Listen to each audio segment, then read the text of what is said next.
Muchas gracias a los medios de prensa que están presentes, también a las personas que están siguiendo vía la transmisión en vivo que estamos haciendo a través de Facebook. Esto se trata de un balance y perspectiva de lo que ha sido el trabajo del equipo de representación de trabajadores y trabajadoras de la ANEP, del equipo, bueno, del consejero Julián Mazzoni, que ya los voy presentando rápidamente, el consejero profesor Julián Mazzoni, propuesto por la CESEU, Fernanda Lanís, magíster, profesora, propuesta por CIDFE, Daniel De Vita, profesor, propuesto por AFUTU, y el profesor Walter Fernández Val, propuesto por FENAPES, y que les habla Gonzalo Irigoyen, licenciado en Comunicación, que aborda los aspectos comunicacionales en el equipo. Voy a hacer un breve repaso de algunos aspectos relacionados a las cuestiones comunicacionales que hemos desarrollado este año, pero comenzando con una contextualización desde que comenzó a trabajar este equipo en 2022. Desde el 2022 al 2023 estuvimos más que nada enfocados en recorrer el país, centros educativos de todos los departamentos. Hasta el momento ya llevamos recorridos visitados más de 300 centros educativos, bueno, con la intención de generar instancias de diálogo con los colectivos docentes, relevar necesidades, construir análisis colectivo también de las distintas circunstancias del panorama educativo. Y bueno, llegamos a la etapa 2024 este año con un enfoque de trabajo más relacionado con la producción de materiales, la realización de actividades, la elaboración de propuestas, a partir justamente de esos análisis relevados durante los primeros años de trabajo. Voy a hacer una breve enumeración de algunas de esas acciones que realizamos este año. Publicamos el libro Emergencia Cultural y Transformación Educativa, un volumen que se elaboró a partir de las ponencias producidas para el ciclo de 4 conversatorios que organizamos en el año 2023, que tenía el mismo nombre. Allí se recogen reflexiones de importantes figuras de la educación y la cultura. Por ejemplo, les voy a mencionar a todos: Roberto Marcarián, Virginia García Montecoral, Gustavo Espinosa, Rosana Cortazo, Andrés Olivetti, Cecilia Mancione, nuestra compañera Fernanda Lanís y Claudio Invernici. Este libro de divulgación gratuita de forma digital se puede obtener escribiendo un mail solicitándolo al libro emergenciacultural@gmail.com. También desarrollamos actividades de presentación del libro en Montevideo, en el Teatro de Galpón, en el interior, en Tacuarembó, en el Club Tacuarembó, en coordinación conjunta con ADESTA FENAPES, en el IFD de Paysandú, con CIDFE de Paysandú y el IFD, y también en el IFD de Carmelo, en conjunto con el Consejo Asesor Consultivo y la Sala Docente de Carmelo. También, junto al ex consejero Néstor Pereira, llevamos adelante el encuentro de consejeras y consejeros electos entre los años 2010 y 2024, que fueron propuestos por la CESEU, PIT-CNT y la ATD del Consejo de Formación en Educación. Trabajamos en la difusión de una declaración pública que fue emanada de ese encuentro, que abordó principalmente 3 aspectos relacionados a la autonomía, a la participación y al presupuesto. También a mediados de este año, otra de las actividades que se realizó fue una actividad pública de análisis del presupuesto de ANEP, en conjunto con el equipo de la consejera electa Deisy Iglesias, en la Sala Acuña de Figueroa del Palacio Legislativo, y la actividad estuvo a cargo del profesor Walter Fernández Val. También este año iniciamos un ciclo de conversatorios denominado Diálogos sobre Pedagogías Latinoamericanas Reina Reyes. Estas actividades las realizamos en coordinación conjunta con la Consejería Docente del Consejo de Formación en Educación y la Mesa Permanente de la Asamblea Técnico Docente del CFE, que vamos a continuar el año que viene trabajando en este ciclo de conversaciones. Bueno, y después, últimos 2 aspectos para ir cerrando. Uno tiene que ver con la dinámica de trabajo del equipo, que es de forma continuada del 2022, que es el trabajo continuo con la prensa. Publicamos mensualmente artículos de análisis político-educativo en el medio de prensa La Diaria. También divulgamos cotidianamente los posicionamientos y la agenda de nuestro trabajo del equipo en redes sociales como Facebook, Instagram y ex Twitter, y ahí nos pueden encontrar como en el perfil consejero Julián Mazzoni. Y para finalizar, anunciar que en este momento nos encontramos confeccionando un próximo libro que vamos a lanzar el año que viene,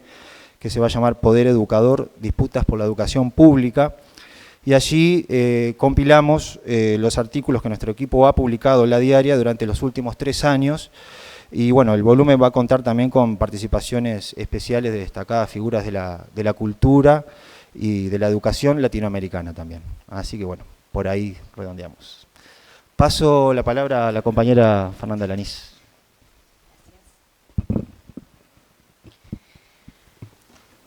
Bien, en toda política educativa siempre hay subyacentes modelos ideológicos, modelos políticos, y eso explica de repente varias discusiones que se pueden dar o controversias muy fuertes, por ejemplo, respecto al tema de la participación. Desde este equipo hemos mantenido una idea de lo que es la participación, una idea de lo que es la participación real, que ha implicado conversaciones con múltiples colectivos, tanto de trabajadores y trabajadoras, como colectivos estudiantiles o de familias, barriales,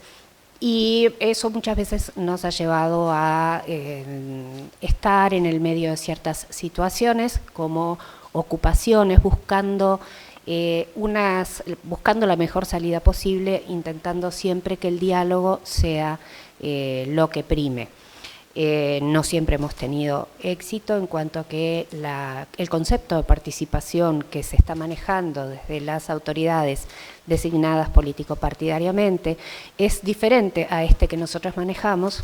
y tiene que ver más con la consulta y con la consulta individual que con esto de hacer intervenir a los diferentes actores, a todos los actores, en las diferentes etapas del proceso de las políticas educativas. Hemos escuchado, como decía Gonzalo, en los años anteriores, hemos estado desarrollando múltiples conversaciones que se han visto plasmadas en estas producciones del equipo, o sea, no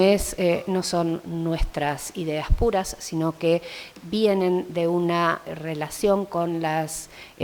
otros actores, sobre todo con actores organizados y organizadas en colectivos.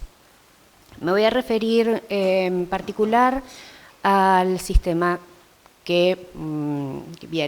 yo tengo mayor especialización, digamos, que es el Consejo de Formación en Educación, y hacer como una breve síntesis, me gustaría hacer una breve síntesis de lo que ha sido el proceso que se ha dado de la transformación educativa en el Consejo de Formación en Educación. Siendo que estamos cerrando un periodo para ciertas autoridades que van a cambiar, y este periodo se ha visto caracterizado por una injerencia del Ministerio de Educación y Cultura en la autonomía de la ANEP, en particular en lo que refiere al Consejo de Formación en Educación. Esto se ha visto con el mecanismo de reconocimiento universitario para los títulos de grado, en lo que se tradujo en la prueba de docente acreditado, que nosotros entendemos que todo este mecanismo es inconstitucional, y en tal sentido el consejero presentó un recurso al respecto. Si bien el recurso fue desestimado, ha sido por cuestiones formales, supongo que el consejero lo explicará a su tiempo, pero existe todavía, pero sí queda claro que es posible argumentar a favor de la inconstitucionalidad de este mecanismo. El Ministerio de Educación y Cultura, a través del decreto 355 del año 2022, ha mantenido esa injerencia, ha habilitado el fortalecimiento de ciertas instituciones privadas, lo que genera una cierta privatización en la formación en educación, y además se ha incidido en el establecimiento de ciertas políticas educativas. Vamos a referirnos a la implementación de un nuevo sistema de elección de horas, que es el de unidades horarias de desempeño docente, y el Plan 2023 para la formación de grado de los educadores. Ambos, tanto el sistema de elección de horas como el Plan 2023 han sido sumamente perniciosos para la formación en educación y detuvieron un proceso de universitarización que se venía realizando desde años anteriores, con participación de colectivos docentes no solo, y de los sindicatos, especialmente de las asambleas técnico-docentes, que están integradas, como ustedes sabrán, por todos los docentes que corresponden a ese subsistema y todas las docentes. El nuevo plan tiene, en concordancia con el resto de la transformación educativa, un enfoque claramente competencial y vaciado de contenidos, y se ha ido implementando en forma universal desde primer año. En este momento vamos a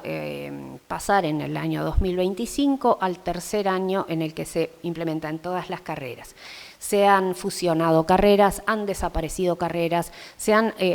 atacado los derechos laborales de trabajadores y trabajadoras, se han perdido horas. El proceso de universitarización se detuvo en cuanto que se ha detenido,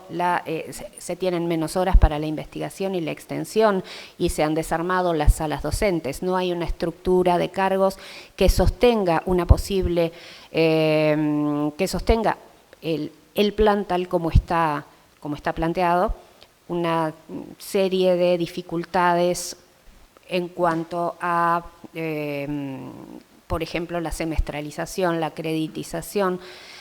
que entendemos que tienen que ser solucionados en breve, ¿sí? Este sistema ha demostrado ser expulsivo tanto de docentes como de estudiantes. Tenemos una baja notable en los estudiantes, los y las estudiantes de formación en educación, tanto en profesorado, en magisterio, maestro de primera infancia, maestro y profesor técnico, educador social, y también en el número de docentes. Aproximadamente un tercio de docentes de los que teníamos en el Consejo de Formación y Educación se han perdido, han vuelto a los subsistemas de origen, primaria, secundaria, UTU, y eso genera también dificultades en otros subsistemas.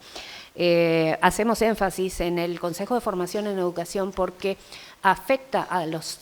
demás subsistemas, a todo el sistema educativo, a toda la ANEP, en forma bastante particular,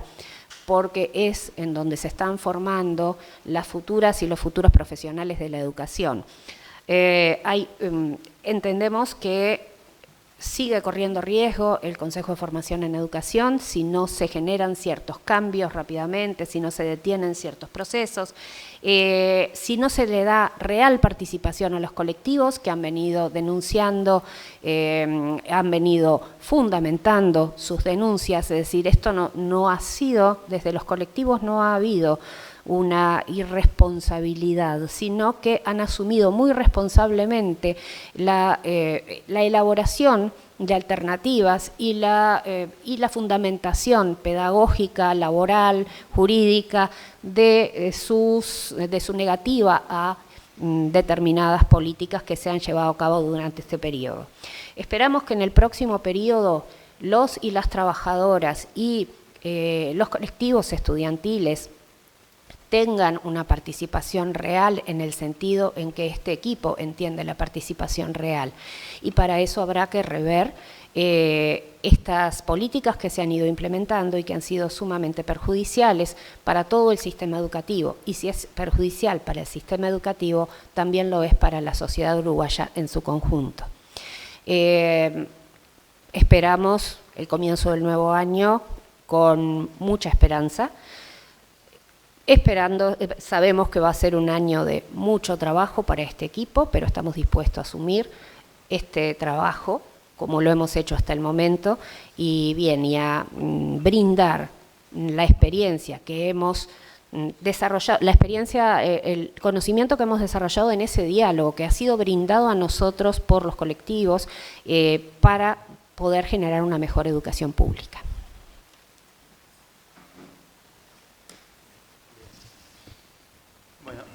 Buenos días. Gonzalo, en primera instancia explicó cómo se integró desde el año 2022 este equipo,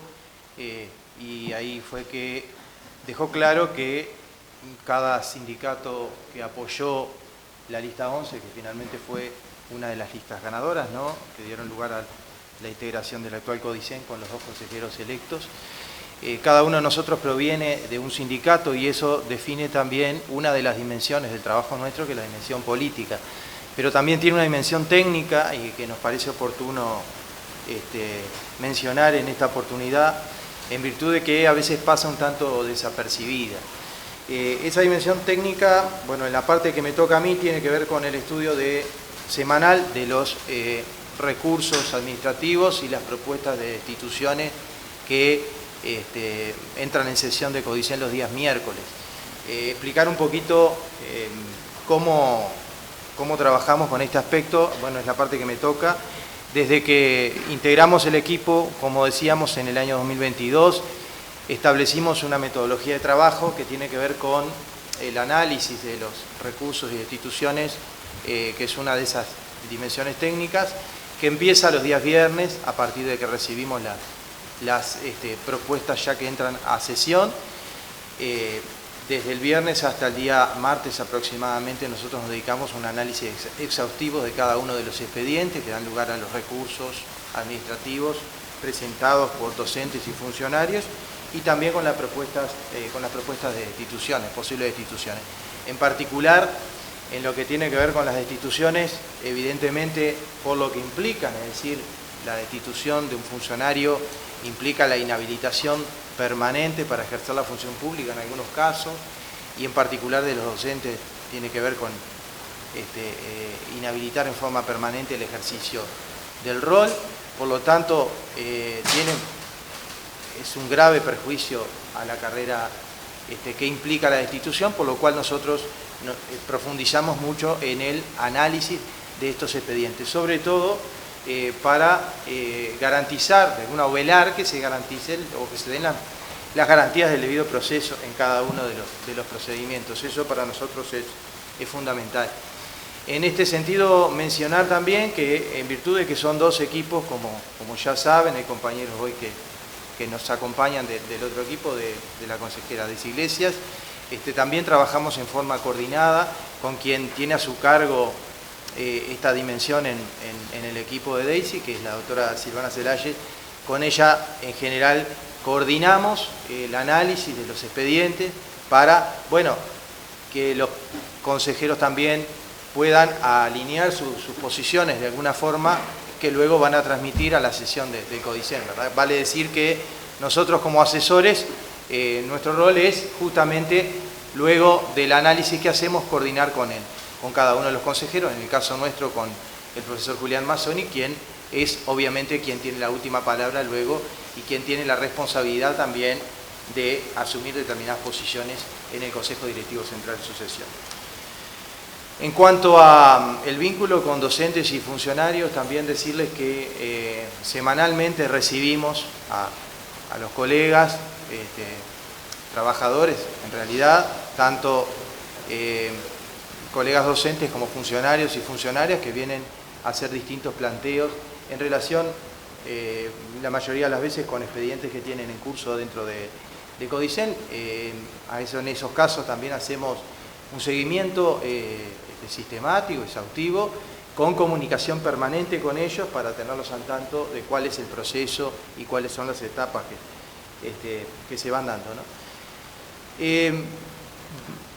Es bueno mencionar que para nosotros esto es muy importante porque estamos muy comprometidos, sobre todo en lo que tiene que ver con los procedimientos administrativos, con la justicia y con las garantías del debido proceso, como dijimos antes. Nos parece sumamente importante y, bueno, de alguna manera esa es una tarea también que nos toca, que es velar por el cumplimiento y la garantía de los derechos de los trabajadores y trabajadoras de la educación, no solo los docentes, sino también los funcionarios de gestión, servicio y técnico. Bueno, básicamente era eso lo que quería transmitir, que es a veces una dimensión que pasa un tanto desapercibida, pero no por ello menos importante, como decíamos antes,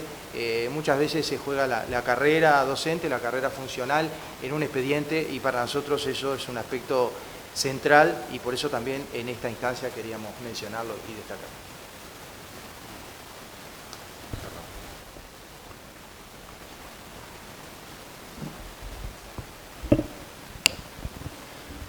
Bueno, buenos días. Vamos a referirnos a lo que es la asignación del presupuesto de ANEP,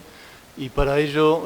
vamos a considerar ese contexto en que fue asignado el presupuesto para el área de educación. El modelo de crecimiento económico en Uruguay es el mismo desde hace varias décadas. Se trata de un país agroexportador que esencialmente tiene su inserción internacional en la exportación de soja, de lácteos, de arroz, de carne y de productos derivados de la madera. Ese modelo se viene repitiendo desde hace décadas. Lo que ha cambiado en este periodo de gobierno es el modo de distribución, que está basado fundamentalmente en lo que en economía se llama la teoría del derrame, que consiste en hacer énfasis en maximizar las ganancias de los capitales con la esperanza de generar círculos virtuosos que generen trabajo y consumo dentro de la sociedad. Todo esto ha sido mencionado por el presidente de la República bajo el eufemismo de favorecer a los mayores. En los hechos, este modo de distribución de la riqueza ha traído y ha profundizado en ciertos rangos etarios la pobreza. Veamos en este cuadro que tenemos aquí atrás, es el porcentaje de pobreza por rango de edades. Nos hemos referido estrictamente a las edades entre 0 y 17 años. Hay que considerar que la ANEP, sus alumnos mayormente se ubican entre 3 y 17 años, hay por fuera también de eso. Y con respecto a 2019, solamente pongo uno de los ejemplos del cuadrito, en que la pobreza de niños menores de 5 años se hallaba en el 17%, en 2023 se halla en el 20,1%. En todo el rango etario ha aumentado la pobreza, y eso hace impacto en la ANEP, porque se ha constatado que tanto en primaria como en la media han concurrido alumnos con insuficiencia alimentaria y concurren. No lo decimos nosotros, lo dice el informe Uruguay de las pruebas PISA para el año 2022. Cito textual lo que dice el informe, dice: poco menos de 1 de cada 10 estudiantes de 15 años reporta en 2022 haber dejado de comer al menos un día a la semana por no haber en su hogar suficiente dinero para comprar comida. Esto cabe mencionar que en el año 2022 Uruguay batió un récord histórico de exportaciones, o sea, es un año que se generó mucha riqueza. En ese mismo año hay estudiantes de 15 años que concurren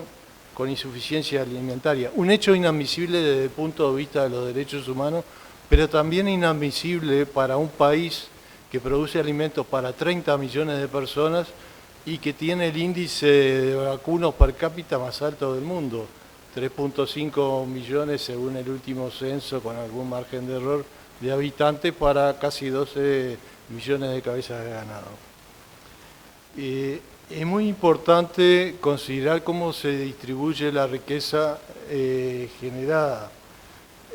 Para ello el gasto público es una herramienta fundamental, y en lo que concierne a la educación, al área de educación, tenemos aquí esta gráfica que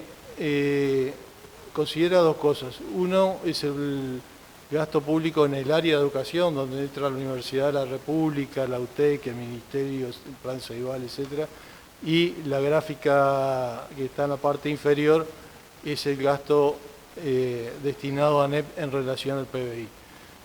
Acá entra en juego dos variables. Una es el volumen del PBI y otra es la asignación presupuestal. Pero podemos decir que en el año 2022, en el mismo año en que se bate el récord de exportación, para el periodo presenta un mínimo relativo en la asignación para educación. Otra manera de ver esto es con una gráfica de barra. Acá lo que tenemos es un periodo extendido de 1985 a 2023. Podemos señalar que desde 2005 a 2019 hay un crecimiento sostenido en la asignación presupuestal para ANEP. Se multiplicó por 2.4 en términos constantes ese crecimiento, y a partir de 2020 empieza un valle, o sea, un decrecimiento de la asignación presupuestal para la educación. Aquí hay dos tipos de barras. La que es más clara corresponde a la asignación, y la barra que está pegada, más oscura, corresponde a la ejecución.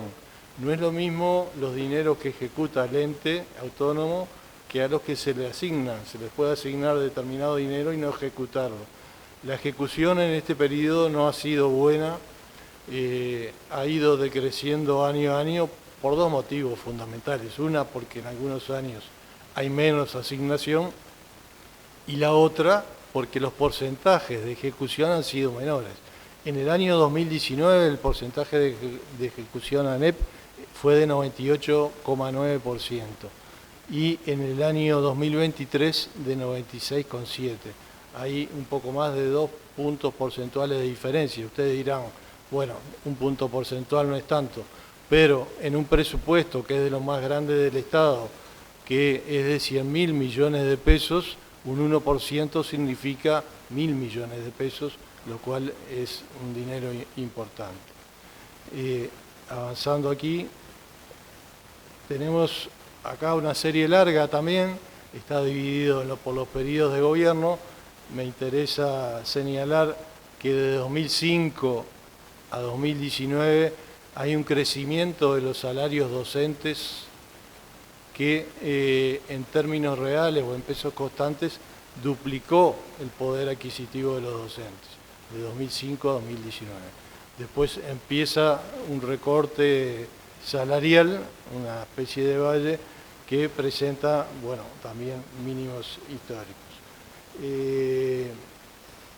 Podemos decir, haciendo énfasis en este periodo, aquí tenemos agrandado el último periodo, entre 2019 y 2020 los salarios se mantienen constantes porque es un presupuesto en espejo, el nivel salarial, ¿no? Y después empiezan los recortes salariales y, bueno, la propuesta del Ministerio de Economía para este quinquenio ha sido que en los extremos, en 2020 y en 2025, los salarios van a estar en un mismo nivel. No obstante, durante todo el periodo se ha registrado una pérdida salarial que no se recupera de ninguna manera. Esa pérdida salarial nosotros la hemos calculado y más o menos corresponde a un salario y 2/3 que percibe cada docente que ha resignado en favor de rentas generales en cuanto a su pérdida. Avanzando en esto, acá está la ejecución en obras de infraestructura. También está dividido por periodos de gobierno. Debemos decir que la parte oscura son obras nuevas y ampliaciones, y la parte más clara de la gráfica corresponde a mantenimiento. El periodo mayor crecimiento en infraestructura ha sido el de 2010-2014, acá ustedes ven los picos, al siguiente ha venido decreciendo. El último periodo está hasta 2023, pero ya cerrando el año 2024 tenemos la certeza que esto se mantiene en el mismo nivel, y lo que podemos afirmar sí es que lo invertido en infraestructura, obras nuevas y mantenimiento es menor que el periodo anterior y mucho menor que en el periodo 2010-2015. Cerrando un poco, debemos decir que la inversión por estudiante, la inversión anual que hace la ANEP, el gasto anual que hace la ANEP por estudiante, con respecto a 2019, en los años 2020, 2021 y 2022 ha sido menor ese índice, el monto asignado a cada estudiante. Una paradoja, si se quiere, para una transformación educativa que dice centrar su atención justamente en el alumnado y en donde se le reduce los dineros que se vuelcan, digamos, a la educación de cada alumno. Después, en 2023 y 2024 se vuelve a los valores de 2019 o se supera un poco, pero hay que considerar que en 2023, con respecto a 2019, tenemos 25.000 alumnos menos. Eso debido a la dramática baja de la tasa de natalidad. Y como el índice del gasto por estudiante es un cociente donde tenemos por un lado el presupuesto y por otro lado la matrícula, si hacemos abstracción de esa pérdida salarial, de esa pérdida de matrícula, en 2023 tendríamos una inversión menor que 2019 también. Finalizando, debemos de decir que la estrategia del equipo económico de este periodo ha sido quitar dineros en los primeros 3 años, recortar presupuesto para la educación en los primeros 3 años y devolver o empezar a recuperar en los años 2023 y 2024. No obstante, si hacemos el ejercicio de mantener el presupuesto de 2019 en forma constante, y repetirlo en todos los años del quinquenio, ese monto es muy superior a lo que resulta de lo que ha asignado en este periodo el Ministerio de Economía. En definitiva, hay un retroceso presupuestal, una baja en la calidad de la educación, porque, bueno, se ha degradado el proceso de enseñanza-aprendizaje y con consecuencias que no van a ser fácil de revertir en el corto plazo. Bueno, gracias.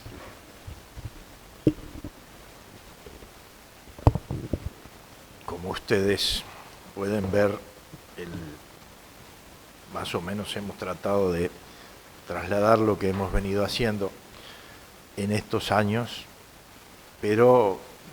sobre todo lo que queremos plantear ahora es que este fue un periodo de alguna manera donde nos hemos preparado para estos 2 años que van a ser cruciales para la educación pública, porque los 2 consejeros que hemos sido electos por el cuerpo docente vamos a estar hasta febrero del año 27 y nos va a tocar participar en el año 25 y en el año 26, particularmente en el 25 en la elaboración de un nuevo presupuesto quinquenal que esperemos pueda revertir lo que planteó el compañero Walter Fernández, Val, y además evaluar y en un amplio proceso de participación democrático llegar a la conclusión si tenemos que seguir con lo que se ha planteado por parte de esta administración o iniciar un proceso de desmontaje para ir hacia una enseñanza que desde nuestro punto de vista debe ser mucho más participativa, mucho más democrática y hacer mucho más centro, no en las, es decir, en los contenidos, sino en las competencias. O sea, en esto vamos a tener que discutir algunos de los documentos base que ha aprobado el Consejo Directivo Central en este periodo, particularmente el marco curricular nacional, que ha dado origen después a todo el proceso de transformación educativa que hemos resistido de alguna manera desde los consejeros electos por los docentes, pero bueno, en un proceso legal y democrático como ha funcionado acá, la mayoría ha determinado que se vaya por ese camino. Uno de los aspectos que lo planteaba la compañera Fernanda, pero que nos preocupa mucho es a partir de la ley de urgente consideración, pero sobre todo de la concepción política que hay detrás del Ministerio de Educación y Cultura, el avasallamiento desde este ministerio de la autonomía de la ANEP y de otros entes autónomos de educación. Pero esto es un proceso, tiene contenido político claramente, pero este es un proceso que debe respetar la Constitución de la República y a nuestro juicio no se ha respetado la Constitución de la República. En ese sentido estamos informando que efectivamente, como señaló la compañera Fernanda, la Suprema Corte de Justicia ha considerado que quien habla no tiene legitimación activa para plantear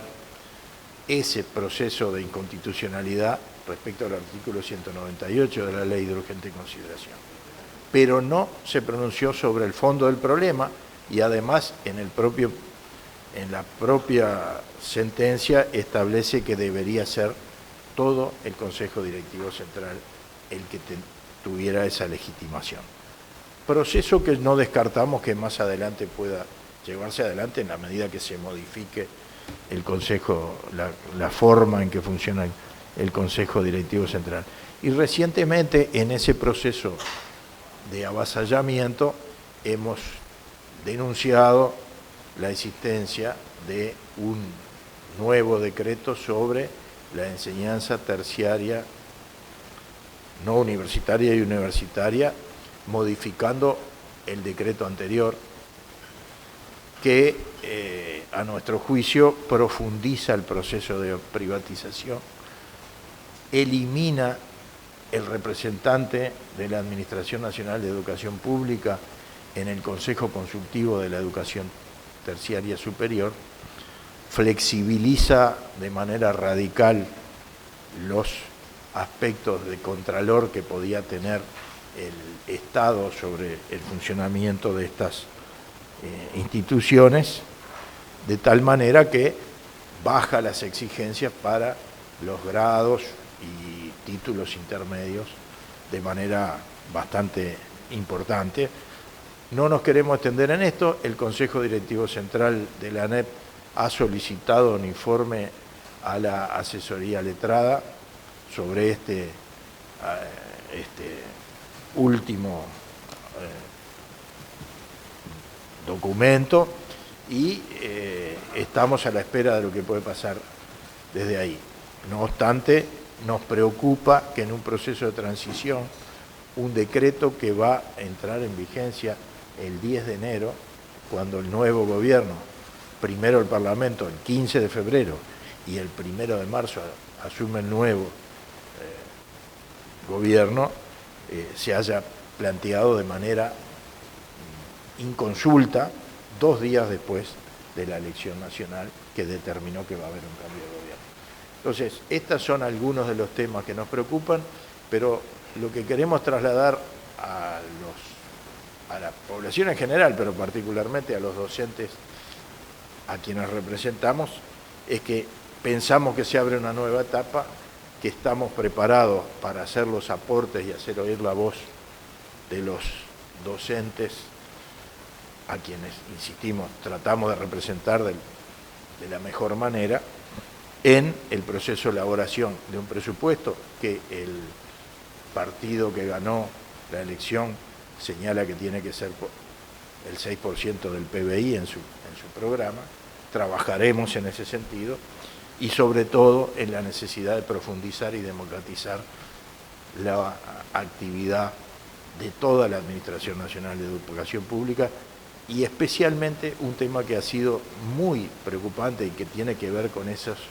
problemas salariales y demás, que ha sido la limitación casi a una expresión mínima de la negociación colectiva y por lo tanto la presencia que la coordinadora del Sindicato de la Enseñanza debe tener en la discusión de los problemas presupuestales y particularmente de los salarios y las condiciones de trabajo de los docentes. Y después vamos a hacer el máximo esfuerzo para que se cumpla la ley y el máximo organismo asesor y consultivo que tenga la Administración Nacional de Educación Pública y cada uno de los subsistemas sea la Asamblea Técnico Docente, cuyo funcionamiento ha sido muy reducido en todo este periodo y cuyos pronunciamientos han sido totalmente dejados de lado. Esto también requiere presupuesto. Entonces, tenemos esperanzas de que en estos 2 años que nos quedan y con los compañeros que integran el equipo, porque este es efectivamente un equipo, como se ha dicho acá, sin estos 4 compañeros que me acompañan y algunos otros que siempre están aportando, no podríamos avanzar en los planteos que venimos haciendo. Eso es lo que queríamos decir les agradecemos mucho la presencia y quedamos a disposición de ustedes si quieren hacer preguntas y demás.